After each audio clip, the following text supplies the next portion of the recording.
Buenos días, familia. Vamos a empezar nuestro tiempo devocional con una oración.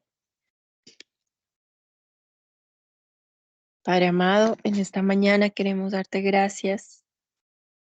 Gracias por tu fidelidad. Queremos, Señor, también levantar un altar en esta mañana, Señor, a tu nombre, a darte las gracias, porque eres bueno, porque has sido, Señor, has extendido tu misericordia, Dios, sobre nuestra vida.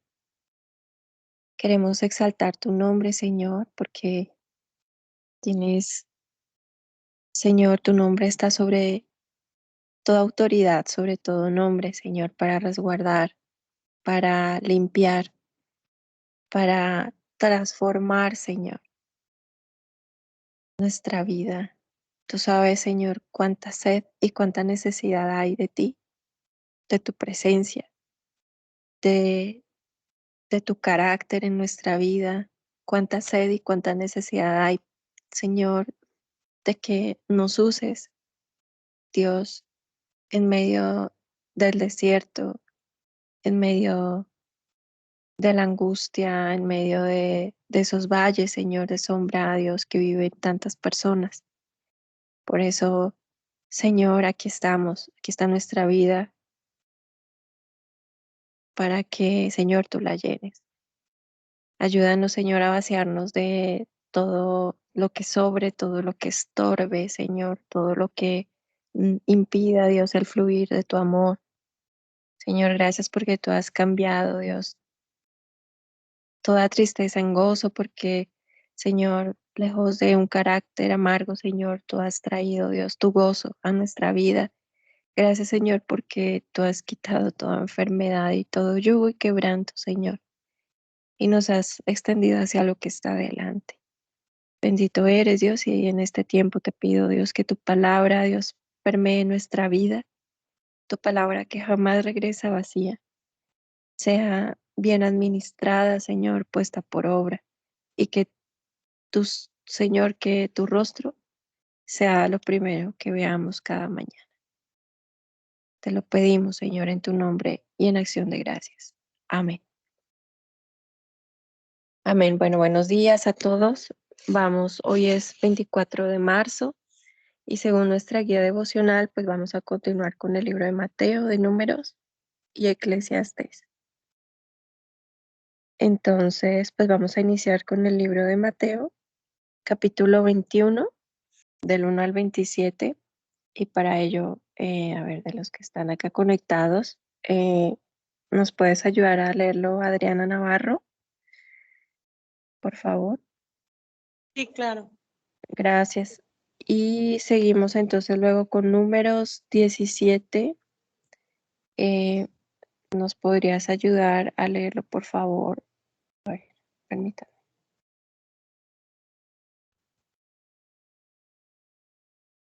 Ya abrí la lista. ¿Nos ayudas a leer, por favor, Números 17, Marina? ¿Tienes ahí eh, tu micrófono? Sí, líder. Muchas gracias.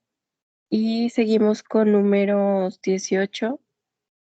Eh, ¿Puedes leerlo, eh, Sandra Flores?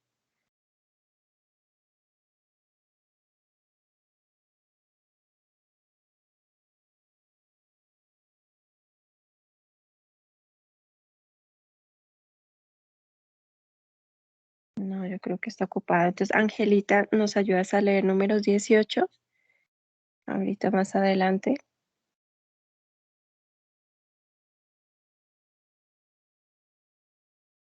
Y terminamos leyendo Eclesiastés 11, del 1 al 8.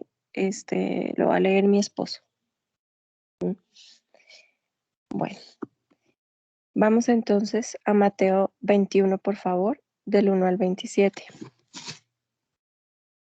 Sí, claro que sí. Buenos días a todos. Buenos días. 21 al 27. Cuando se acercaban a Jerusalén y llegaron a Betfagé, al monte de los olivos, Jesús envió a 2 discípulos con este encargo: vayan a la aldea que tienen enfrente, y ahí mismo encontrarán una burra atada y un burrito con ella. Desátenlos y tráiganmelos. Si alguien les dice algo, díganle que el Señor los necesita, pero que ya los devolverá.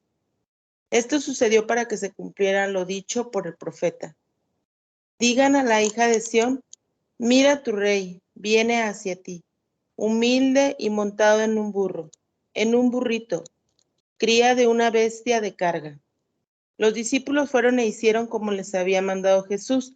Llevaron la burra y el burrito y pusieron encima sus mantos, sobre los cuales se sentó Jesús. Había mucha gente que tendía sus mantos sobre el camino. Otros cortaban ramas de los árboles y las esparcían en el camino. Tanto la gente que iba delante de él como la que iba detrás gritaba: Hosana al Hijo de David. Bendito el que viene en el nombre del Señor. Hosana en las alturas. Cuando Jesús entró a Jerusalén, toda la ciudad se conmovió. ¿Quién es este?, preguntaban. Este es el profeta Jesús de Nazaret de Galilea, contestaba la gente. Jesús entró en el templo y echó de allí a todos los que compraban y vendían. Volcó las mesas de los que cambiaban dinero y los puestos de los que vendían palomas. Escrito está, les dijo, mi casa será llamada casa de oración, pero ustedes la están convirtiendo en cueva de ladrones. Se le acercaron en el templo ciegos y cojos y los sanó. Pero cuando los jefes de los sacerdotes y los maestros de la ley vieron que hacía cosas maravillosas y que los niños gritaban en el templo, Hosana al Hijo de David, se indignaron. ¿Oyes lo que esos están diciendo? Protestaron. Claro que sí, respondió Jesús. ¿No han leído nunca? En los labios de los pequeños y de los niños de pecho has puesto la perfecta alabanza. Entonces los dejó y saliendo de la ciudad se fue a pasar la noche en Betania. Se seca la higuera. Muy de mañana, cuando volvía a la ciudad, tuvo hambre, al ver una higuera junto al camino. Se acercó a ella, pero no encontró nada más que hojas. Nunca más vuelvas a dar fruto, le dijo. Y al instante se secó la higuera. Los discípulos se asombraron al ver esto. ¿Cómo es que se secó la higuera tan pronto?, preguntaron ellos. Les aseguro que si tienen fe y no dudan, les respondió Jesús, no solo harán lo que he hecho con la higuera, sino que podrán decirle a este monte, quítate de ahí y tírate al mar, y así será. Si ustedes creen, recibirán todo lo que pidan en oración. La autoridad de Jesús puesta en duda. Jesús entró en el templo y mientras enseñaba, se le acercaron los jefes de los sacerdotes y los ancianos del pueblo. ¿Con qué autoridad hace esto?, lo interrogaron. ¿Quién te dio esa autoridad? Yo también voy a hacerles una pregunta, y si me la contestan, les diré con qué autoridad hago esto. El bautismo de Juan, ¿de dónde procedía? ¿Del cielo o de la tierra? Ellos se pusieron a discutir entre sí. Si respondemos del cielo, nos dirá. Entonces, ¿por qué no le creyeron? Pero si decimos de la tierra, tenemos al pueblo, porque todos consideran que Juan era un profeta. Así que les respondieron a Jesús: no lo sabemos. Pues yo tampoco les voy a decir con qué autoridad hago esto. Aquí cerramos en el 27, ¿verdad? Sí. A mí se me hace, me deja esta palabra un entendimiento de que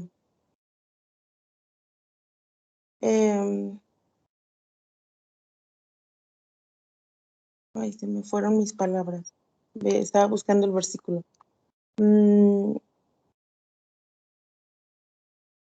De que autoridad hago esto. En el versículo, ahí no lo encontré, no, es que como no lo rayé. Bueno, pero habla pues principalmente de la fe que tenemos que tener, de cuando le dijo a los del templo, a los sacerdotes, que ellos le querían preguntar a toda costa de dónde venía él. Entonces, pero por lo regular las personas siempre cuestionamos. Antes de escuchar a una persona, de creer, de entender, siempre primero cuestionamos.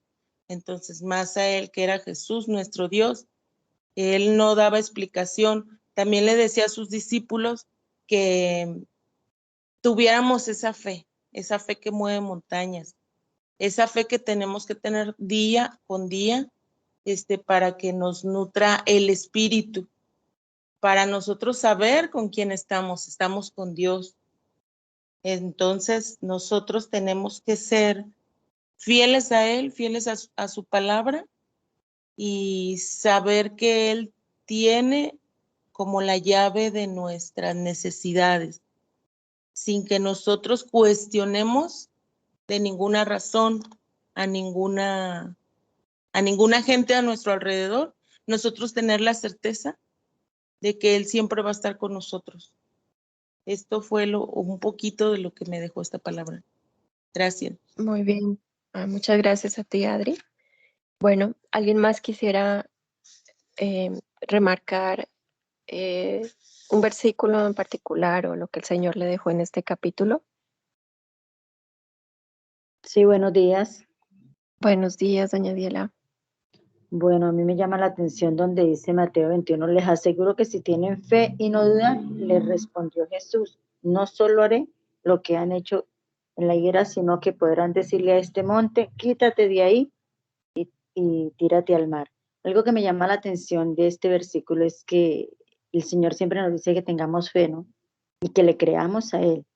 Y de verdad que uno como creyente, uno dice, sí, yo tengo fe, pero uno duda de lo que Dios puede hacer. Y leyendo esto, recopilaba con lo que ayer hablaba mi hijo en el audio, de que yo oraba por él y le imponía para que él un día le sirviera al Señor. Y pues uno dice, pero ¿será que sí? Pero de verdad que cuando uno tiene fe, el Señor hace cosas sobrenaturales en la vida de los nuestros. Y pues lo puedo decir con certeza y con seguridad que eso ha pasado en cada uno de mis hijos. Así me dijeran, no, ese no va a cambiar, no, ese no va a ocurrir. Yo decía, no, yo le creo al Señor y le creo al Señor y le creo al Señor y no dudo, y yo sé que va a ser así. Entonces, esto es para decir de verdad que al que cree todo le es posible, al que cree todo le es posible. Eso es lo que quería compartir en esta mañana. Muchas gracias. Muchas gracias, doña Diela, por compartirnos el testimonio. Bueno, ¿alguien más quisiera compartir su reflexión? Buenos días, yo, Pau. Sí. A mí me llama la atención, bueno, casi al principio del capítulo, donde dice, si alguien les dice algo, digan, el Señor los necesita y enseguida los enviará. Bueno, aquí me habla de cuando el Señor requiere algo, por más de que se nos haga como ilógico, atrevido o lo que sea, ¿no? Porque aquí los mandó a desatar a una asna y a un pollino. Y al momento que fueron, pues los dueños de esos animales, luego aceptaron cuando los discípulos le dijeron, ¿no?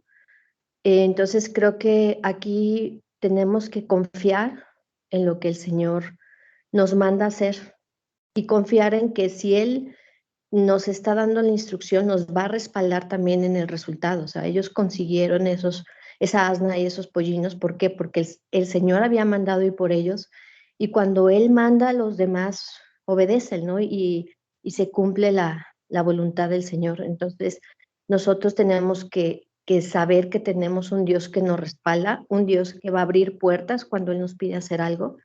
Entonces, que no nos quedemos con temor, ¿no? De igual manera, en el 5, ¿no? Donde dice, digan a la hija de Sión, mira, tu rey viene a ti, humilde y montado en un asna, y en un pollino hijo de bestia de carga. A mí en esta parte, bueno, obviamente me invita a la humildad, ¿no? Porque él siendo pues el rey que es, decidió no entrar en un caballo blanco, no entrar en una carroza, no entrar, no, o sea, en lo más humilde, porque es la manera en la que viene a enseñarnos que pues realmente lo que importa es más allá de lo material, ¿no? Es lo que tengamos en el corazón, esa humildad de espíritu, ese acercamiento con él. Y me llama la atención el de hijo de bestia de carga del pollino, porque a mí en lo particular me evoca a decir, bueno, a este mundo vivimos a estar sobre o a tener un montón de cargas, un montón de agobios, un montón de cosas. Sin embargo, él siempre se monta en ellas. O sea, él se monta en esas dificultades, él se monta en esas eh, cosas que nos puedan pesar a nosotros. Él las hace livianas, él las hace majestuosas. Entonces, eh, esto es lo que a mí me dice con eso. Y en lo que es la parte del versículo 19, dice, y al ver una higuera junto al camino, se acercó a ella, pero no halló nada en ella, sino solo hojas, y le dijo, nunca jamás brote fruto de ti. Al instante se secó la hoguera. Creo que pues la higuera, la razón de ser de la higuera, pues es dar fruto, ¿no? Dar higos. Y no dio fruto la higuera, entonces esto a mí me llama que nosotros venimos a cumplir un propósito. Y si nosotros, por miedo, por inseguridad, por desidia, por lo que sea, o por indiferencia incluso, decidimos no dar el fruto que estamos destinados, nos vamos a secar. ¿Por qué? Porque nosotros, nuestra naturaleza es amar, nuestra naturaleza es perdonar, como lo hizo el Señor, obviamente con su ejemplo, porque no lo sabemos hacer sin Él. Pero si nosotros no venimos a realmente cumplir lo que el Señor quiere que hagamos, que es mostrar que somos sus hijos, llevar ese testimonio de lo que Él es capaz de hacer en nuestras vidas, y nada más no lo quedamos para nosotros, no vamos a dar ese fruto y nos vamos a secar, ¿no? Entonces creo que a mí pues todo este capítulo me habla eso de humildad, de saber que lo que importa es nuestro caminar con el Señor, no lo de aquí. Y obviamente el tener tener la mirada bien puesta en preguntarle qué fruto o qué propósito es el que tiene para nosotros aquí en la tierra, porque para no secarnos, ¿no? Para realmente hacer lo que es su voluntad. Y bueno, y obviamente cómo lo vamos a hacer con la fe, ¿no? Con esa fe que Él nos pide tener, aunque sea del grano del tamaño de un grano de mostaza. Y pues bueno, eso es lo que a mí me dice. Gracias. Muchísimas gracias, Carlita. Muy bien. Este pasaje da para muchas enseñanzas. No sé si alguien más quisiera agregar algo de lo que el Señor le habló.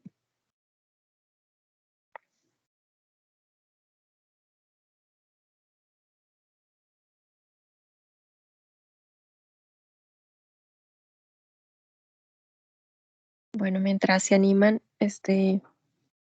vemos acá el momento en el que el Señor llega y encuentra el templo hecho una cueva de ladrones. Dice acá, pues, narra el pasaje que, pues, así habrán sido las prácticas tan corruptas que el Señor llegó y, y quitó a todos esos que estaban ahí afuera profanando el templo. Y dice que de allí salió para sanar a ciegos y cojos que se habían acercado a él. Y pues sí, después de arrojar a toda esa mercadería y toda esa corrupción que había allí, eh, el Señor fue donde los que estaban enfermos y tenían gran necesidad y vemos cómo el propósito del templo fundamental es sanar eh, pues la enfermedad del ser humano. O sea, toda la sanidad que trae el Señor en su iglesia es la mejor respuesta al propósito de por qué una iglesia, ¿no? Y por qué el Señor. Aquí Carlita explicaba muy bien todo lo de cómo el Señor llega en un asno, en un pollino, pues, pues un animal sencillo, pero pues puro. Y, y es una entrada muy triunfal, también es una entrada muy apacible, a diferencia de cómo se narra en Apocalipsis la segunda venida del Señor, que es una venida en caballos de fuego, ya una venida pues en venganza de todo lo que el enemigo ha destruido. Y, y pienso que para nosotros es muy importante entender esta llegada primera del Señor a nuestra vida, pues porque es una llegada muy apacible, muy restauradora, es una llegada muy transformadora y por supuesto victoriosa en nosotros para que nos unamos a esta causa de la iglesia. Bueno, familia, no sé si alguien quisiera agregar más de la última parte quizás del capítulo. Yo quería aportar un poquito. Sí, Y también me llamó mucho a mí la atención de cuando llegó al templo y volcó las mesas de los que estaban ahí cambiando dinero y vendían palomas. Él, él quería y quiere una casa de amor, una casa donde lo alaben, donde lo conozcamos cada día más. Llámese nuestra casa, llámese el centro a donde vamos, a reunirnos, al templo, al Centi. Él quiere eso para nosotros, pero lo hace con un carácter. Muchas de las veces confundimos nosotros lo que es ser bueno y la gente te puede criticar por decir, ay, qué mal, oh, mira cómo se puso, mira, no que muy va al templo, no que mucho lee la palabra, no, te critica justamente por eso. Pero nosotros tenemos que contar con un carácter de amor hacia Dios y un respeto. Eso a mí se me hace muy bonito porque no necesariamente nosotros tenemos que ser sumisos a ver cosas que indignen a Dios. En su momento nosotros las podemos llegar a ver y llamo también de cualquier lugar. En un trabajo, una injusticia familiar, tenemos la autoridad de Dios también de tomar decisiones y de hablarlo fuerte a los cuatro vientos. Y eso no nos va a convertir en una persona mala, porque Dios es justo y Dios es bueno. Y nosotros también tenemos que aprender ese carácter pegado hacia Dios, ese carácter de justicia. Y es un carácter bonito porque no nos hace ser tontos. Una cosa es ser mansos y otra mensos. También tenemos que formar ese carácter para cubrir lo sagrado que es de Dios, su palabra, las acciones. Todo tenemos que nosotros apegarnos también a esta palabra para que en su momento, a veces por no querer tener el pleito o por no hacer el oso, se puede decir en estos tiempos, mejor se queda uno callado o mejor uno no dice nada. También tenemos que aprender a poder hablar y a poder expresarnos para la gloria de Dios. Eso también quería decir. Gracias. muchas gracias, Adri. Muy bien. Bueno, vamos entonces a números 17, por favor. Sí, claro. La vara de Aarón. El Señor le ordenó a Moisés, dile a los israelitas que traigan 12 varas, una por cada familia patriarcal, es decir, una por cada uno de los jefes de las familias patriarcales. Escribe el nombre de cada uno de ellos sobre su propia vara. Sobre la vara de Leví escribe el nombre de Aarón, pues cada jefe de familia patriarcal debe tener una vara. Colócalos frente al arca del pacto de la tienda donde se reúne con ustedes.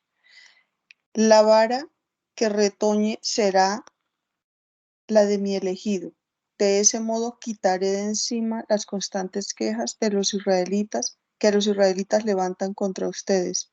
Moisés se lo comunicó a los israelitas, y los jefes le entregaron las 12 varas, una por cada familia patriarcal. Entre ellas estaba la vara de Aarón. Moisés colocó las varas delante del Señor en la tienda del pacto. Al día siguiente, Moisés entró a la tienda del pacto y al fijarse en la vara que representaba la familia de Leví, vio que la vara de Aarón no solo había retoñado, sino que también tenía botones, flores y almendros. Sacó entonces de la presencia del Señor todas las varas y las puso delante de los israelitas para que por sí mismos vieran lo que había ocurrido, y cada jefe tomó su propia vara. El Señor le dijo a Moisés: vuelve a colocar la vara de Aarón frente al arca del pacto para que sirva de advertencia a los rebeldes. Así terminará con las quejas en contra mía y evitarás que mueran los israelitas. Moisés hizo todo tal como el Señor le ordenó. Entonces los israelitas le dijeron a Moisés: estamos perdidos, totalmente perdidos, vamos a morir. Todo lo que se acerca al santuario del Señor muere, así que todos moriremos. Bueno, vemos básicamente que en el pasaje inclusive de ayer y los otros, mucha rebeldía y desobediencia de parte del pueblo de Israel, pues en contra de la autoridad, en contra de Moisés y de Aarón, y mucha rebeldía en contra de la situación que estaban pasando.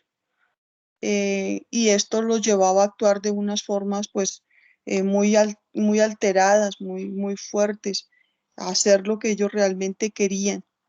Entonces el Señor pues quiso acabarlos y destruirlos. Bueno, primero ayer leíamos que destruyó básicamente eh, la tierra, se abrió y se comió a todos los rebeldes, ¿sí? Y luego encontramos que ellos de todas maneras fueron a la cima del monte como no se les había dicho. El Señor estaba pues enojado y ellos de todas maneras subieron, y pues como el Señor no estaba con ellos, allá lo que hicieron fue que los mataron.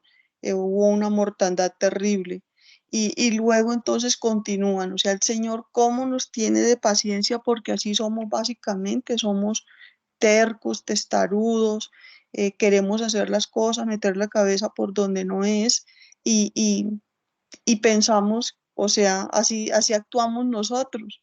Y por eso, más que el Señor sea el que haga contra nosotros, el Señor lo que nos quiere enseñar a nosotros es obediencia. Y entre más desobedientes somos, como que más pruebas nos pone para que seamos obedientes. Y lógicamente que toda situación de rebeldía pues carga con las consecuencias. No es otra cosa lo que quiere decir aquí la palabra. Entonces, cuando les pide que pongan la vara de cada una de las familias patriarcales, vemos que realmente la que retoña, y dice el Señor, la que retoña y demás, esa es la que habla de mi elegido. En este caso pues fue la de Aarón, y él es el elegido, pero es que aquí el Señor realmente, terminando el versículo, dice el Señor, le dijo a Moisés: vuelve a colocar la vara de Aarón frente al arca del pacto para que sirva de advertencia a los rebeldes. Así terminarás con las quejas en contra mía y evitarás que mueran los israelitas. O sea, el Señor quería que no murieran más y se quitaran las quejas y ya la gente no se quejara. Sin embargo, la gente pensó lo contrario. Digo, estamos perdidos, vamos a morir, todo lo que se acerca al santuario del Señor muere, así que todos moriremos. O sea, es la actitud con la que se toman las cosas. Muchas veces las cosas se hacen de buena fe para dar un resultado. Sin embargo, la otra persona, ya sea en casa, ya sea en hijo, ya sea en la iglesia, donde sea, está pensando todo lo contrario. Entonces, por eso, producto de lo que nosotros tenemos en la mente, también es lo que nosotros vivimos. Y también la culpa que uno lleva adentro, pues lo lleva a uno a pensar que es castigado siempre, y que va a morir, que va a terminar mal, que se van a acabar las cosas. Entonces, yo creo que el Señor aquí nos invita realmente a que nosotros seamos obedientes. Nos muestra que Él tiene gran amor por nosotros y que en todo momento Él tiene misericordia, y también nos dice que debemos quitarnos la rebeldía, debemos quitarnos la culpa, debemos quitarnos la acusación y lógicamente debemos pensar en vida y no en muerte. Ese es mi aporte. Muy bien, muchísimas gracias, mamá Marina. Bueno, ¿alguien más quiere compartir algo sobre él? Puede ser sobre Mateo o sobre el libro de Números. Sí, buenos días. Dale. A mí me llama mucho la atención, me quedé pensando en la higuera y estaba leyendo ahí unos comentarios. Creo que al final de cuentas Jesús estaba entrando en el templo, estaba limpiándolo de todo lo que no sirve, estaba sacando a los ladrones y, y pareciera ser, o sea, yo hago la analogía con cada uno de nosotros, ¿no? Jesús llega a nuestra vida y empieza a limpiar su templo, que en este caso es cada uno de nosotros, nuestro propio cuerpo, nuestra alma, y, y lo limpia, y justo después se encuentra con la higuera y tiene hambre. Me llama mucho la atención que tiene hambre. Me quedé pensando que Dios, que Dios necesita de mí. O sea, realmente Él tiene todo, ¿no? Él es el dueño de todo, pero en ese momento dice tiene hambre y la higuera, el propósito de la higuera era dar fruto, como dijo Carla, y, y solo tenía hoja. Y creo que eso representa a lo que yo entiendo es como la religiosidad, ¿no? En el templo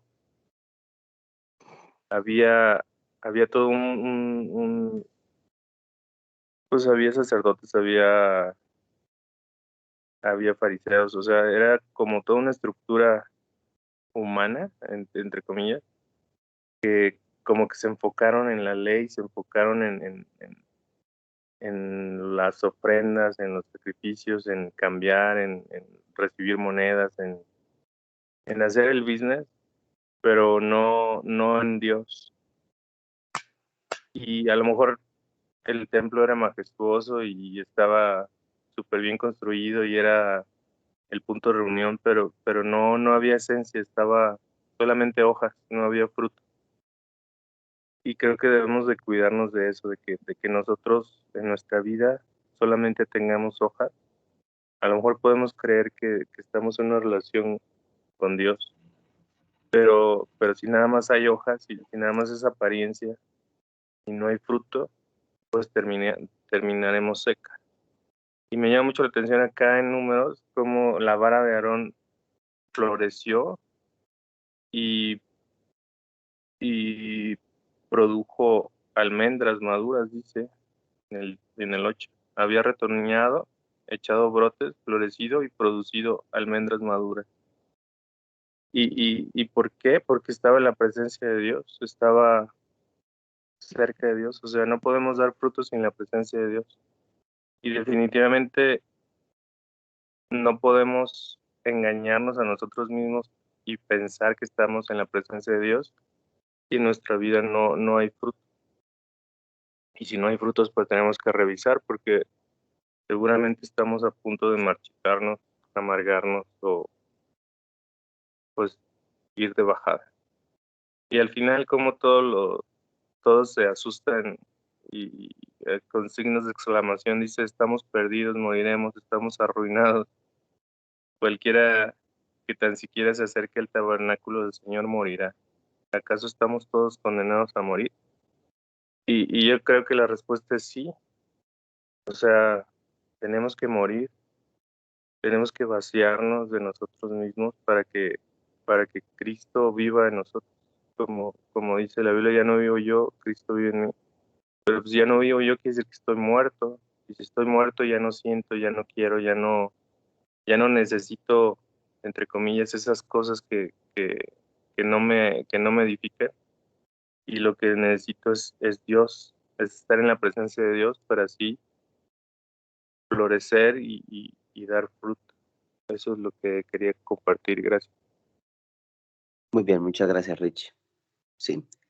O sea, realmente lo que estamos haciendo es leyendo el Nuevo Testamento y cada uno de los pasajes se cruzan entre ellos porque tienen una riqueza tremenda. Muy bien, bueno, vamos a ir a Números capítulo número 18. ¿Alguien lo tiene a la mano?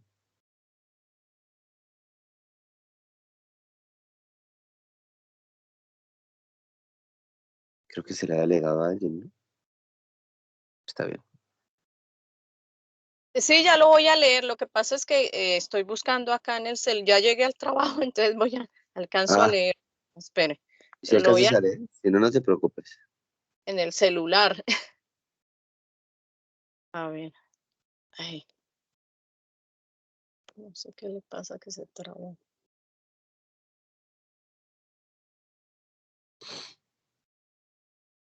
Bueno, si quieres yo te ayudo, mi angelita, ¿sale? Dice así. Luego el Señor le dijo a Aarón, tú, tus hijos, tus parientes de la tribu de Leví serán responsables de cualquier ofensa relacionada con el santuario, pero solo tú y tus hijos serán responsables de las faltas relacionadas con el sacerdocio. Trae a tus parientes de la tribu de Leví, tu tribu patriarcal, para que te ayude a ti y a tus hijos a realizar deberes sagrados delante del tabernáculo del pacto. Sin embargo, cuando los levitas realicen los deberes asignados en el tabernáculo, deberán tener cuidado de no acercarse a los objetos sagrados ni al altar. Si lo hacen, tanto tú como ellos morirán. Los levitas te ayudarán con el cumplimiento de tus responsabilidades, del cuidado y del mantenimiento del tabernáculo, pero no podrán ayudarte ninguna persona que no esté autorizada. Ustedes realizarán los deberes sagrados, dice, los deberes sagrados dentro del santuario en el altar. Si siguen estas instrucciones, el enojo del Señor nunca jamás se encenderá contra el pueblo de Israel. Yo mismo escogí a tus hermanos levitas de entre los israelitas para que sean tus ayudantes especiales. Ellos son un regalo para ti, dedicado al Señor para el servicio en el tabernáculo, pero tú y tus hijos y los sacerdotes deben llevar a cabo personalmente todos los rituales sacerdotales relacionados con el altar y con todo lo que está detrás de la cortina interior. Yo te doy el sacerdocio como un privilegio de servicio. Cualquier persona que se acerque al santuario sin estar autorizada será ejecutada. Sustento para los sacerdotes. El Señor le dio, sí, esto del capítulo 18, así. Dice, el Señor le dio además instrucciones a Aarón. Yo mismo te he puesto a cargo de todas las ofrendas sagradas que me trae el pueblo de Israel. A ti y a tus hijos les he dado todas estas ofrendas consagradas como porción perpetua. A ti te corresponde la porción de ofrendas sumamente santas que no se queman en el fuego. Esta porción de todas las ofrendas sumamente santas, las ofrendas de grano, las ofrendas por el pecado y las ofrendas por la culpa, serán sumamente santas y te pertenecen a ti y a tus hijos. Las comerás como una ofrenda sumamente santa. Todo varón puede comer de ella y debe tratarla como sumamente santa. También te pertenecen todas las ofrendas sagradas y las ofrendas especiales que los israelitas me presenten al levantarlas ante el altar. Yo te las he dado a ti y a tus hijos e hijas como porción perpetua. Todo miembro de tu familia que esté ceremonialmente puro podrá comer de estas ofrendas. También te doy las ofrendas de las cosechas que el pueblo presenta al Señor, lo mejor del aceite de oliva y del vino nuevo y del grano. Todas las primeras cosechas de la tierra que el pueblo presente al Señor te pertenecen. Todo miembro de tu familia que esté ceremonialmente puro podrá comer de estos alimentos. Todo lo que en Israel haya sido consagrado especialmente para el Señor también te pertenece. Todo primero nacido, sea humano o animal, que se ofrece al Señor será tuyo. Pero siempre tendrán que redimir a los primeros hijos varones y a las primeras crías de los animales ceremonialmente impuros. Se me bloqueó. Los rescatarán al mes de haber nacido. El precio de rescate es 5 piezas de plata, calculado según el peso del ciclo del santuario, que equivale a 20 geras. Sin embargo, no podrás redimir a las primeras crías del ganado, de las ovejas, de las cabras. Estas están consagradas y han sido apartadas para el Señor. Rocía su sangre en el altar, quema su grasa como una ofrenda especial de aroma agradable al Señor. La carne de estos animales será tuya, así como el pecho y el muslo derecho que se presentan al levantarlos como una ofrenda especial ante el Señor. Así es, te doy todas estas ofrendas sagradas que el pueblo de Israel lleva al Señor. Son para ti, para tus hijos e hijas, para que las coman como una porción perpetua. Este pacto es un pacto eterno e inquebrantable entre tú y el Señor. También se aplica a tus descendientes. El Señor le dijo a Aarón: ustedes, los sacerdotes, no recibirán ninguna asignación de tierra, ni porción, ni terreno entre el pueblo de Israel. Yo soy tu porción, tu asignación. En cuanto a la tribu de Leví, a sus parientes, los recompensaré por su servicio en el tabernáculo. En lugar de una asignación de tierra, le daré los diezmos de toda la tierra de Israel. De ahora en adelante, ningún israelita, con excepción de los sacerdotes o los levitas, podrán acercarse al santuario. Si alguien se acerca, será declarado culpable y morirá. Únicamente los levitas podrán servir en el tabernáculo y serán los responsables de todas las ofensas cometidas contra el tabernáculo. Esta es una ley perpetua para ustedes y tendrán que cumplirse de generación en generación. Los levitas no recibirán ninguna asignación de tierra entre los israelitas, porque yo les he dado los diezmos de todo el pueblo de Israel, que han sido entregados como ofrendas consagradas al Señor. Esta será la porción de los levitas. Por eso les he dicho que no recibirán ninguna asignación de tierra entre los israelitas. El Señor también le dijo a Moisés: da las siguientes instrucciones a los levitas. Cuando reciban a los israelitas, de los israelitas los diezmos que les he asignado como su porción, entreguen una 10ª parte de ellos, un diezmo de los diezmos, al Señor como ofrenda sagrada. El Señor contará esta ofrenda de entre ustedes como una ofrenda de cosecha, como si fuera el primer grano de su propio campo de trillar o de vino o de su propio lagar. La 10ª parte de los diezmos que reciben de los israelitas tendrá que presentarse como ofrenda consagrada al Señor. Esta es la porción sagrada del Señor y tienen que presentarla al sacerdote Aarón. De todas las ofrendas recibidas, asegúrense de dar lo mejor al Señor. Da también las siguientes instrucciones a los levitas. Cuando presenten la mejor parte como su ofrenda, esta será considerada como si viniera de su propia campo de trilla o de su lagar. Levitas, ustedes, sus familias podrán comer del alimento donde quieran, porque constituyen su recompensa por servir en el tabernáculo. No serán considerados culpables por aceptar los diezmos ofrecidos al Señor. Si dan la mejor porción a los sacerdotes, sin embargo, tengan cuidado de no considerar las ofrendas sagradas del pueblo de Israel como si fueran algo ordinario. Si lo hacen, morirán. Bueno, este pasaje pues habla de todo el proceso, digamos, del ritual que se tenía en ese momento pues con respecto a los sacerdotes. Una tribu consagrada para la obra del Señor. Y quizás tenía algunos beneficios. Quizás el primer beneficio que tenían era que ellos podían disfrutar de todo lo que se ofrecía en el templo. Podían, digamos, comer de esas porciones que la gente presentaba como ofrendas de animales, de trigo, de grano. Sin embargo, todas esas responsabilidades tenían, todos esos privilegios tenían una responsabilidad. Conclusión: siempre que uno tiene autoridad, va a tener una responsabilidad. La autoridad yo no puedo disfrutar de beneficios sin tener que responder delante de Dios por, pues, por la parte que me corresponde, ¿no? Y uno logra ver que había un precio muy grande que ellos tenían que pagar. No solamente, pues, era el hecho de cuidar el tabernáculo, sino también era el hecho de ser santos para Dios, de ser dedicados para el Señor. Yo me pongo a pensar, pues eran una tribu, ¿no?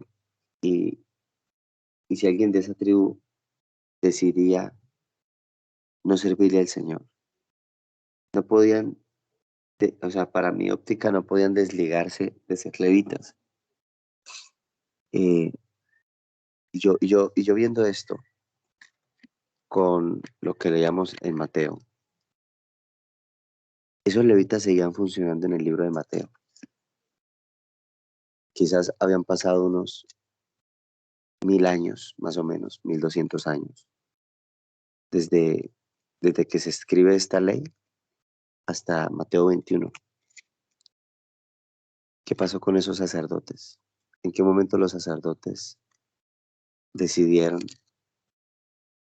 que las cosas de Dios iban a ser solamente un negocio? ¿En qué momento ellos le perdieron el respeto a algo que era tan sagrado y, y lo convirtieron en una cueva de ladrones como les reclamó el Señor Jesucristo? Pues a mí me queda tremendamente claro que nosotros, los que le servimos al Señor, tenemos que rociarnos de la sangre del Señor. Porque uno ve que las primeras crías o los primeros hijos eran consagrados al Señor, le pertenecían a Dios. Por ejemplo, si una mujer judía tenía un hijo primogénito o una familia judía, ese hijo, si no era levita, se tendría que convertir en un nazareno. Y un nazareno eran personas que se dedicaban también al servicio a Dios. Eh, pero si esa familia no quería que su hijo fuera un nazareno, tenía que pagar, tenía que redimir a ese hijo. Y, y pues definitivamente quien nos redimió a nosotros, quien nos dio libertad para poder elegir, fue el Señor Jesucristo en la cruz del Calvario. Yo puedo ver que ahora tú y yo tenemos libertad en nuestro corazón de elegir si pecar o no pecar. Siempre que me pongo a pensar en el pasado, no teníamos oportunidad de elegir. Simplemente pecábamos. No podíamos elegir lo bueno. Pero ahora que fuimos redimidos, que fue la sangre de Cristo rociada sobre nuestras vidas, definitivamente podemos entonces ahora nosotros eh, saber que somos eh, un pueblo escogido. En ese tiempo, la tribu sacerdotal solamente era la tribu de Leví. Ahora nosotros, la iglesia, somos santos para Dios. Dice que nos hizo sacerdotes, que nos hizo reyes. Y, y entonces, ¿qué tenemos que hacer? Pues nosotros no tenemos tierra asignada, pero sí tenemos que dar fruto. Donde quiera que estemos, estamos llamados a dar fruto de bendición. Em, bueno, ese es como mi aporte. Yo pienso que vamos a ir a Eclesiastés para que cerremos la enseñanza de hoy. Nos corresponde Eclesiastés, capítulo número 11, versículos del 1 al 8. ¿Alguien quiere leerlo?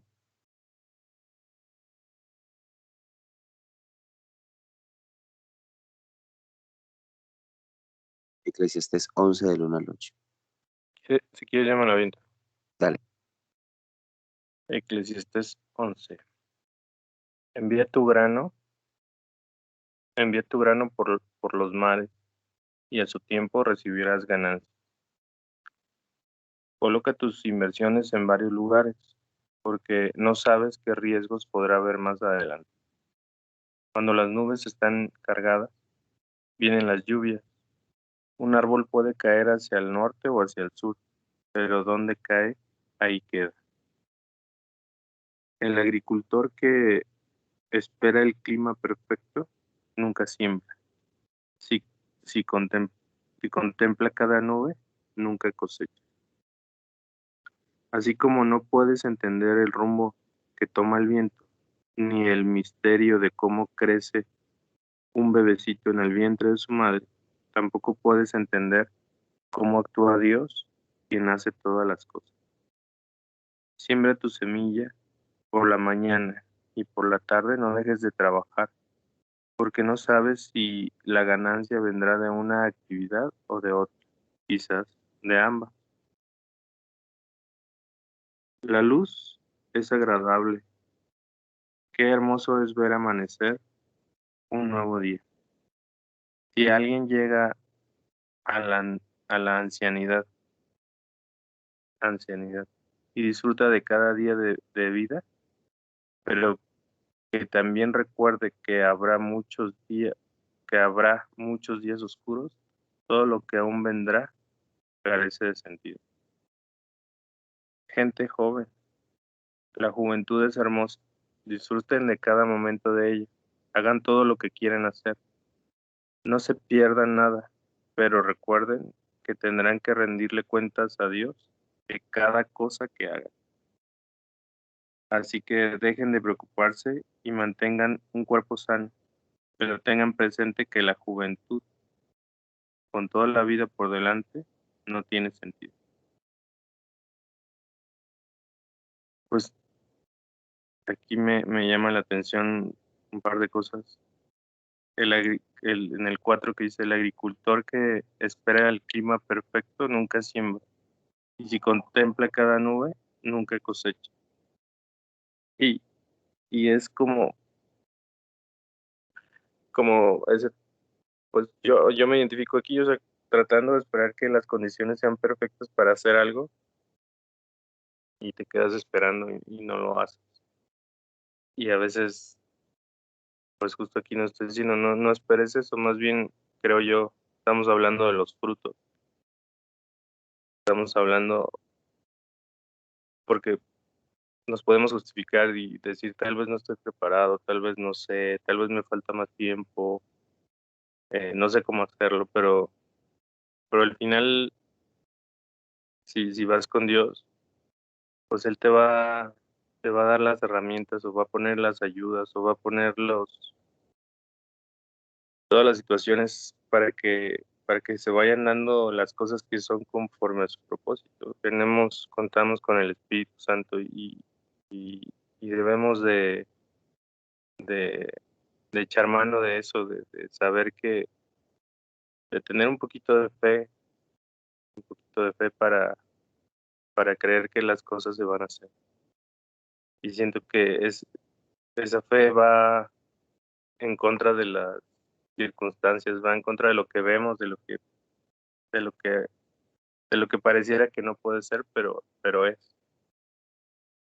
Y por otra parte, pues habla de la juventud, que se disfrute cada día, pero dice al final, me llamó mucho la atención, eh, pero recuerden que tendrán que rendirle cuentas a Dios de cada cosa que hagan.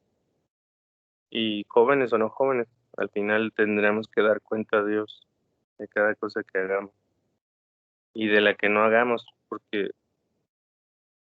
pues al final lo importante, creo yo, es tener una relación estrecha con Dios, que esa relación se vea reflejada en fruto.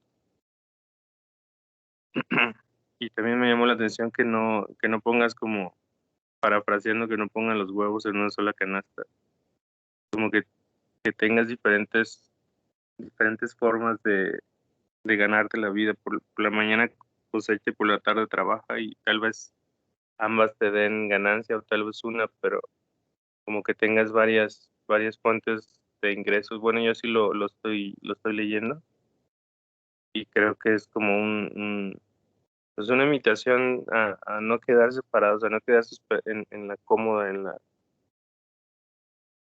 la comodidad y salirte un poquito de la zona de confort y tener fe en lo que Dios va a hacer. Eso es lo que puedo compartir.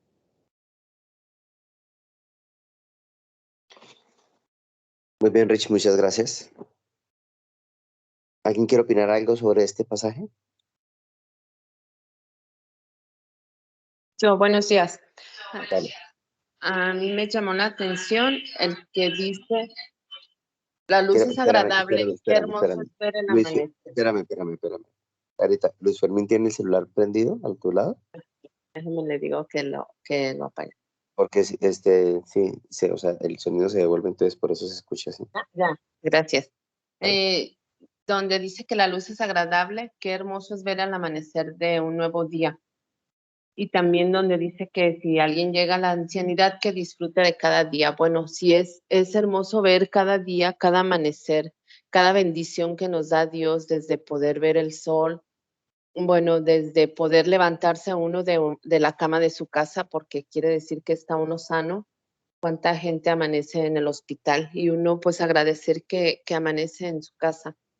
Y también donde dice de la ancianidad, a veces estamos, bueno, por ejemplo, ya estamos en el camino de Dios, ya estamos en la enseñanza de la palabra de Dios y creemos que todo va a ser muy bonito, que no nos van a venir tribulaciones ni nada. Entonces aquí me dice, hay que disfrutar cada día con sus alegrías, con sus cosas malas que tienen y ver cada propósito que tiene Dios en lo que nos da. Entonces a mí se me hace muy bonito eso de que recuerdo que mi papá decía un dicho que decía, hay veces que nada el pato y hay veces que ni agua bebe. Entonces hay que disfrutar cuando podamos tener abundancia y también hay que disfrutar cuando tengamos restricciones y poder ver pues la mano de Dios en todo lo que nos pasa. Eso es lo que me dejó el día de hoy. Muy bien, muchas gracias, Arita. Bueno, pues yo pienso que en Mateo el Señor nos hizo un recorrido acerca pues, de la importancia de cuidar el templo. Nos enseñaba también acerca de este burrito sobre el cual el Señor se subió. Después nos llevó al libro de Números a ver cómo la vara de Aarón floreció, donde él respalda su autoridad. Después empezó a explicarnos cómo funciona todo lo concerniente a las ofrendas, que era ofrenda por los primogénitos, ofrenda por el pecado, habían ofrendas de todo tipo de ofrendas. Y empieza Eclesiastés a decir, en la NBB, dice, ser generoso en dar. Sé generoso, perdón, en dar, pues más tarde volverán a ti tus regalos. Así que yo creo que todo esto tiene que ver cómo yo tengo un corazón generoso, cómo tengo la capacidad de darme como Cristo se dio, como el Señor ha dado todo de Él. Y después me gusta mucho en esta versión como dice el versículo 4, que es un versículo que me encanta. Si esperas las condiciones perfectas, nunca realizarás nada. Yo creo que, ¿por qué la higuera no dio fruto? Porque no era tiempo de higos, porque eso es lo que dice la Biblia, pero ya tenías hojas. Hay gente que está esperando que sea el tiempo y se nos va la vida, se nos va, ¿cuánto tiempo se llega a perder? Porque se esperan las condiciones perfectas. Sin embargo, yo creo que el versículo 6 es claro, persevera en la siembra, pues no sabes cuál semilla germinará. Quizá germinen todas, pero la clave es perseverar en sembrar. Yo creo que vamos a orar. Padre, ha cerrado, Señor, la enseñanza de hoy, explicándonos que debemos ser generosos, que debemos perseverar. Sí, quizás a veces no somos correspondidos. Quizás a veces lo que se siembra no es directamente proporcional a lo que se recoge. Pero tú eres fiel, Señor. Y en algún momento vamos a recoger. Si sembramos con ahínco, si sembramos, Señor, con carácter. No quiero las condiciones perfectas para dar fruto, Señor. No quiero decir, es que no sé la Biblia, pues que me he tomado todos los cursos, pues que no quiero, Señor, sacar justificaciones. Quiero dar fruto. Quiero realizar la obra que me has dado desde el lugar, desde mi llamado, Señor, desde mi trabajo, con mi familia, con mis hijos. En el lugar donde yo me encuentre, Padre, yo quiero no esperar las condiciones perfectas. Quiero ser un sembrador. Así que gracias, Espíritu de Dios, por este día que nos regalas tan bonito. Te pido que tu presencia nos guíe en todo lo que hagamos. En el nombre de Jesús. Amén. Amén. Bueno, abrazos, familia. Dios les bendiga. Gracias. Amén. Familia.